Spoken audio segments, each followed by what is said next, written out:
Mita. Nala Krista! Hmm? Oh?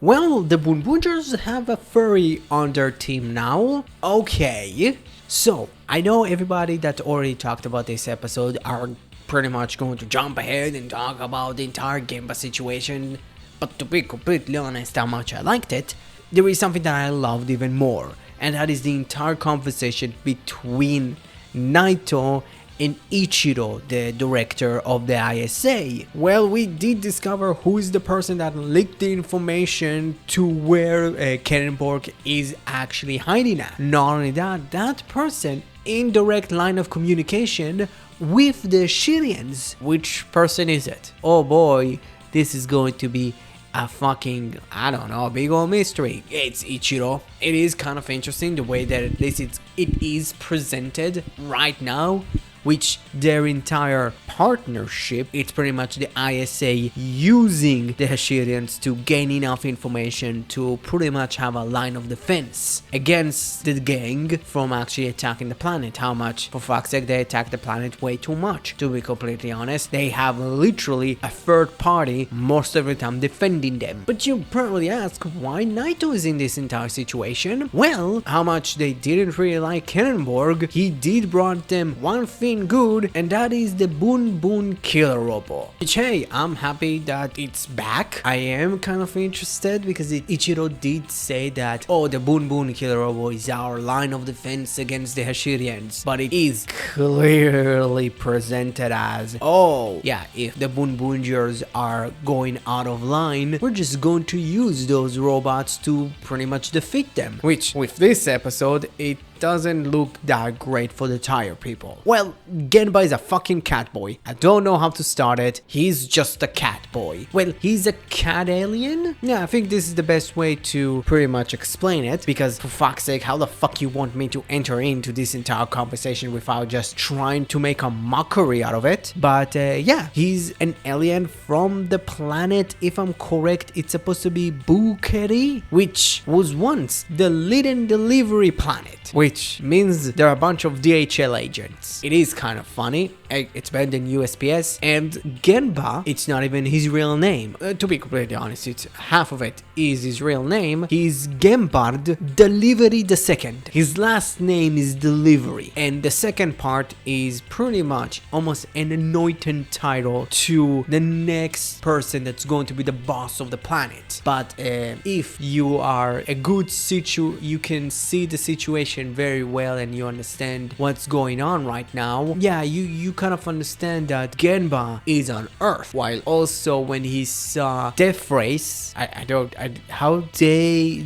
would call him Death Race. He's literally named after Death Race 2000.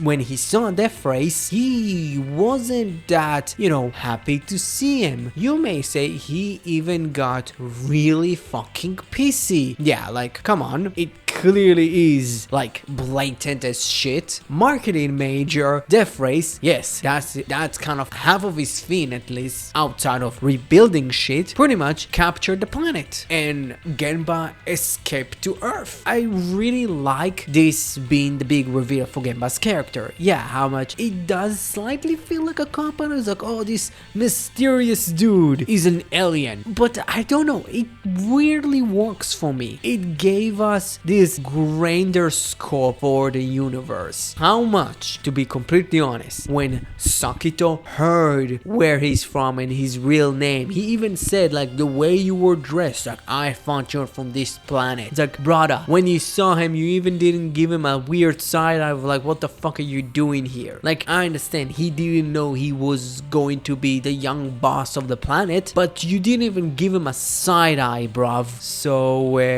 yeah, it was kind of like really cool because, to be completely honest, hey, Genba as a character was shrouded in mystery, and that was the point. And how much, again, I would say like, oh, making the character that is fully shrouded in mystery an alien is interesting, but I did like it because it did give, specifically with the appearance of Death Race, it does give Genba something to actually chew on than just the scenery, because he's literally thinking about what he really wants to do now. Because like, yeah, he left his home, he pretty much has right now no way back to his home planet to save it. How much, you know, Mira and Joe were like, they want to commit to the cause of actually helping Genba to rescue his planet, he has no way back. He literally gave his last components of his ship to Taya's fucking car to fix it.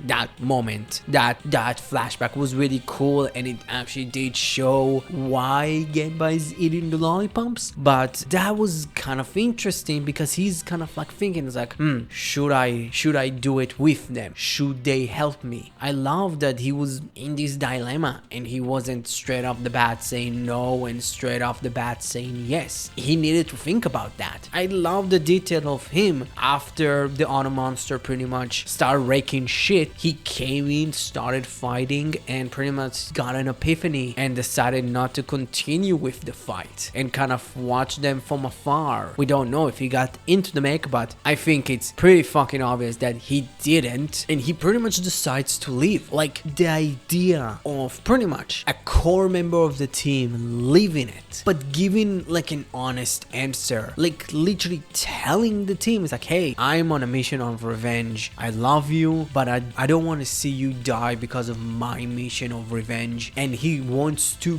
give his Boonboom changer to Taya, and like Taya's like, keep it, you will need it, which shows how much those two really grew as characters and as people, how much it's a lot of off screen. It seems that Taya kind of understand where Genba is coming from, and like this entire arc is very much starting off in a good start with the clip show episode that used the clip show aspect to a really great level of hyping up who or what Genba is, delivering on it, and starting slowly unraveling more and more, because we know just the backstory. Like, I can tell you the backstory, but that's boring. Because of that, I'm pretty much, this is just a review and not a recap. It is super interesting what the show is going to do with Genba. I thought they're going to kill him, to be completely honest, but I don't see him dying after pretty much, you know, becoming a furry, because for fuck's sake, Toei knows if you put a white hair wig on one of your main characters, they're pretty much going to get super popular. For fuck's sake, look at Ace, look at Tsurumi. It's going to be so interesting to see how Genba's arc is going to evolve, because I don't see him, you know, leaving the team. I don't even see him dying now. I'm seeing him pretty much, you know, resolving a bit of the arc, you know, trying to really understand who he is and actually fully